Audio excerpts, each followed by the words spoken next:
ini kita mempunyai sifat dendam ya di hati kita. Kita sudah berusaha untuk membersihkannya, tetapi tetap saja terbawa sampai mati dendam itu ya. Mungkin tidak entah bagaimana sampai terbawa mati dendam tersebut. Itu gimana Ustaz? Apakah Allah akan murka dengan orang yang mempunyai sifat dendam sampai mati tersebut? Baik. Dendam ya, sebenarnya ya, seseorang ketika dizalimi orang lain, dia dibolehkan di dalam Islam untuk membalas, asalkan setimpal. Wa in aqabtum fa'aqibu bimithli ma 'uqibtum bih. Kalau kalian membalas ya, maka balas dengan yang setimpal. Balas dengan balasan yang setimpal. Wala in sabartum lahu khairul lis-sabirin. Tapi kalau kalian bersabar, maka bersabar itu lebih baik. Di dalam ayat yang lain Allah Subhanahu wa taala berfirman, "Wa jazaa'u sayyi'atin sayyi'atum mithluha." Balasan dari keburukan adalah keburukan yang semisal dengannya. Kalau dipukul sekali, kamu dibolehkan untuk membalasnya dengan pukulan sekali. Tapi faman afa wa aslaha fa ajruhu 'ala Allah. Tapi kalau seseorang memaafkan dan memperbaiki hubungan, maka pahalanya tergantung Allah Subhanahu wa ta'ala. Innahu la yuhibbuz zalimin. Dan Allah tidak senang kepada orang yang zalim. Ya, jangan zalim. Kalau dipukul sekali, jangan pukul 2 kali, jangan pukul 3 kali, itu zalim. Dibolehkan mukul sekali sebagai balasan. Tapi kalau memaafkan, itu lebih baik. Itu maksud dari ayat-ayat tadi. Ya, intinya, ketika seseorang ingin memukul misalnya, ingin membalas, ada rasa dendam itu. Dendam yang seperti ini, ya, dia menyakitkan hati, membebani hati, tapi bukan dosa. Bukan dosa. Kenapa? Karena dibolehkan. Dibolehkan untuk dia membalas. Sebelum ada balasan itu kan ada rasa dendam. Ya, ini yang rasa dendam yang seperti ini adalah rasa dendam yang manusiawi. Dan itu dibolehkan karena memang dia dibolehkan untuk membalas dengan balasan yang setimpal. Tapi jamaah sekalian rahimani rahimakumullah, Islam sudah memberikan arahan yang lebih baik, yaitu memaafkan. Itu arahan yang lebih baik dari Islam. Maafkan, tidak usah balas. Maafkan, tidak usah balas. Sehingga tidak dendam lebih baik. Tidak usah ingin membalas, itu lebih baik. Kenapa?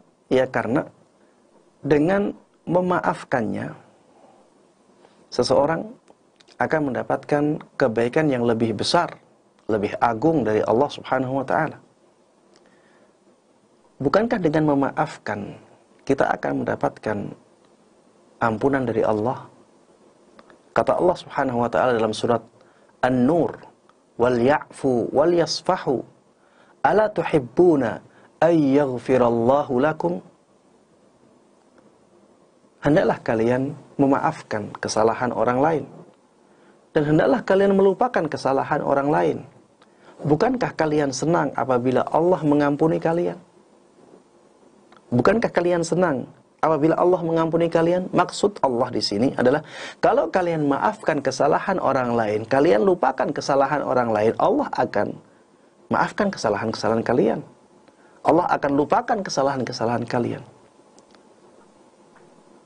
Bukankah kita dengan mendapatkan ampunan dari Allah untuk dosa-dosa kita, itu menjadi lebih baik bagi kita? Ayo, lebih banyak mana?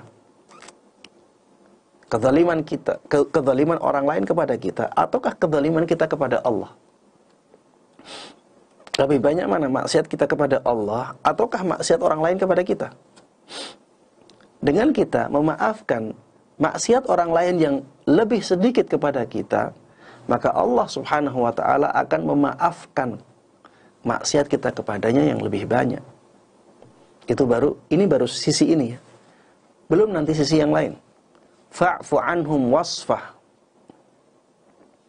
Innallaha yuhibbul muhsinin. Wa'fu anhum atau fa'fu anhum wasfah. Innallaha yuhibbul muhsinin. Yang artinya maafkanlah mereka dan lupakan kesalahan mereka. Sesungguhnya Allah mencintai orang-orang yang berbuat baik. Sesungguhnya Allah mencintai orang-orang yang berbuat baik. Berarti, kalau kita memaafkan kesalahan orang lain, melupakan kesalahan dia, kita menjadi orang yang dicintai oleh Allah. Bukankah kita senang menjadi orang yang dicintai oleh Allah? Bukankah ini kebaikan yang jauh lebih baik daripada kita balas dendam? Kemudian, manfaat yang berikutnya, dengan tidak ada keinginan balas dendam, dan dengan kita maafkan, hati kita akan plong. Hati kita akan bahagia. Beban di hati kita akan hilang. Jamaah, coba rasakan plongnya hati di hari raya Idul Fitri. Ketika anggota keluarga berkumpul. Mungkin di tahun itu ada masalah besar di keluarga itu. Ya, ada cekcok. Kemudian setelah itu hari raya mereka berkumpul dan saling memaafkan. Apa yang ada di hati mereka ketika itu? Ada kebahagiaan yang luar biasa. Ada rasa ringan di hati yang luar biasa. Itulah kebahagiaan yang didapatkan oleh seseorang ketika dia mudah memaafkan kesalahan orang lain. Kalau misalnya dia punya rasa dendam sampai dibawa mati, ya, dia yang susah sendiri, dia yang sedih sendiri, dan itu dia rasakan, ya. Apalagi kalau rasa dendamnya itu didasari oleh hal-hal yang tidak baik, justru itu merupakan kemaksiatan, ya. Wallahu ta'ala a'lam.